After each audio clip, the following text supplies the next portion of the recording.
Okay, and this is the poison that they disseminate, the lies and the deception through religions and educational systems. You know, for instance, just like they teach the people, as I was taught when I came through grammar school, that Christopher Columbus, whose name was Cristobal Colon, that he was an Italian and that he discovered America. But it was people here when he got here to this side of the world. So if it was people here, how did he discover it? And he wasn't an Italian, he was an Edomite, okay, a Jew. So these are lies and deceptions. Like we were told Alexander the Great died of a fever, but he was poisoned. We know that, okay? We have an article here, we've spoken on it in the past. So all of these are lies and deceptions. Same thing with Christianity, Islam, Hinduism, Buddhism, Zoroastrianism, Scientology. All of these are lies and deception that is disseminated to the people to divide them, to conquer them, okay, to control them. Same thing with the you know, this thing that's used on the people here in America and other places. You know, this mindset of black and white. Okay, I've never seen a white person. As you can see, this top I got on is white. I've never seen anybody look like this. All right, just like many people will characterize me as black, but if you look at me, I'm brown. I'm not black. See, and these are lies and deception to keep people divided. Okay, even to divide people. Many people who are considered black are divided by this. Okay, when they call it the high yellow, they use the term high yellow on some of us. They use the term black on some of us. Okay, it's to divide us even. Okay, and then this divisiveness is sinister. It's destructive. And if one looks at this logically, you will see that. Okay, and this is what is steadily perpetuated on the people of the earth. Right now, we have this thing going on with the Tea Party. Okay, many people characterize it as a racist movement. We have the Glenn Becks, okay, with their espousing their doctrine, okay, divisiveness, okay. You have your Rush Limbaugh, same thing. You have your Pat Robertson, same thing. You have your Louis Farrakhan, same thing. You never will hear Farrakhan basically give a speech where he calls himself a Muslim, okay? But he talks more. I've seen many of his shows. They show him here in Chicago, Illinois, every Monday, and I hear him. He talks more about the idol, one of the idols of Christianity. Okay, this so-called Jesus, Yeshua. He uses the term Jesus. He talks about him more than he talks about his idol of Islam, Allah. All right, divisiveness. All right, but you barely will ever hear him speak, and he does not mention black and white.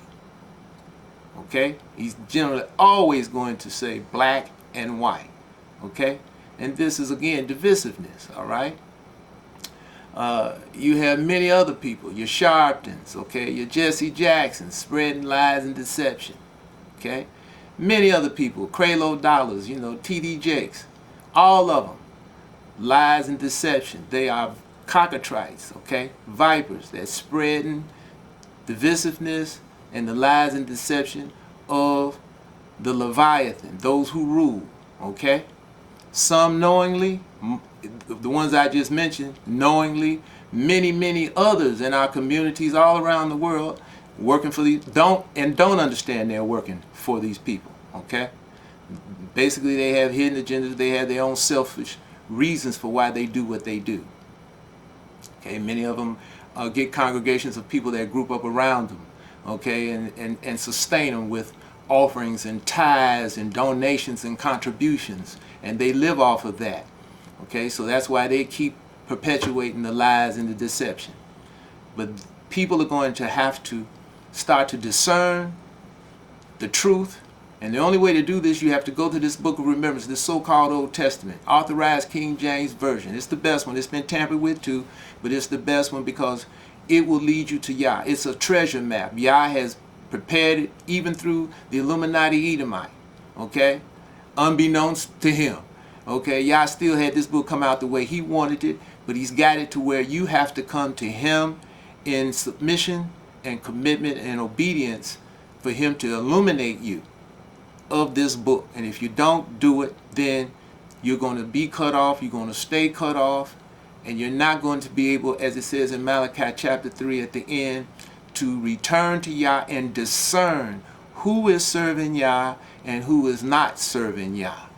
And that's the time we live in now, and you don't have a lot of time to mull this over or to sit back and scrutinize this, because this whole situation in the world of economic destruction and plagues that are being brought on the earth and have been brought on the earth over the last 10 years, okay, basically since the textile collapse, and it's been accelerated ever since. And ever since 2005 with the hurricanes that hit America and hit the Caribbean, you know, basically Katrina was what happened with that hurricane, and how it tore up New Orleans, and then, you understand, brought all this devastation. It has accelerated even from that point, as we see in Pakistan with the floods, 20 million people displaced, hundreds of thousands people have lost their homes, and you know, 20 million people displaced, they say, and thousands of people have died. They don't even know how many yet. Okay, you got floods in China. You know, thousands of people are dying there in that. Okay, homes are destroyed. All right, you have an intense heat that Yah is bringing in Russia, and he has brought this intense heat, and they don't know how many people have died from that.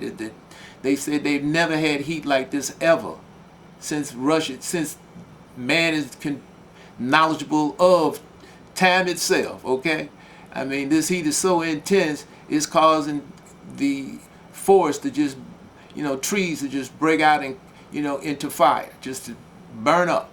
Okay, and I've seen this on the news, and probably many of you have too. Okay, and this is Yah bringing his judgment on the inhabitants of the earth. Okay, that's the 51st chapter of Isaiah.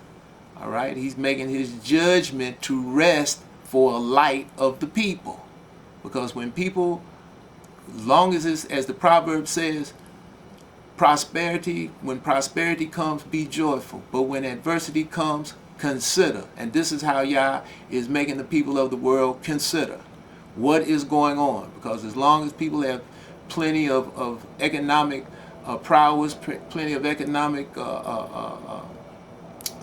substance to where they can buy and things that they need and want, and do the things that they want to do. Okay, they can't hear anything. It's when they start getting whipped, just like a child. All right, that's why at times you have to apply the rod to a child, because you're training, you're raising it to know the difference between right and wrong, and all the time verbal reprimand does not take, you know, it does not take hold. All right, so you have to apply the rod, put a little fire on them to make them stop and consider, and allow that light to come in, and it comes in with judgment. That's when people stop and consider. Okay, when judgment comes. And this is why you have all of these millions, 50 million people on food stamps. That's what they tell us. It might be 100 million, you know, getting food stamp subsidies, because their dollars that they make from their, if they have a job, okay, it's not enough to sustain them anymore, because we're living in a time of inflation, and the dollar's rapidly losing its buying power, okay, because it's getting ready to go out.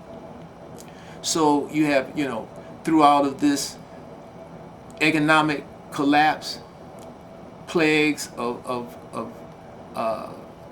weather and disease, okay, that Yah is bringing on the earth, drought and famine. This is what makes people stop and consider. Now, when you take into account all the things that's happening, one has to stop and really look and see what it is that they are doing that is bringing this devastation on themselves.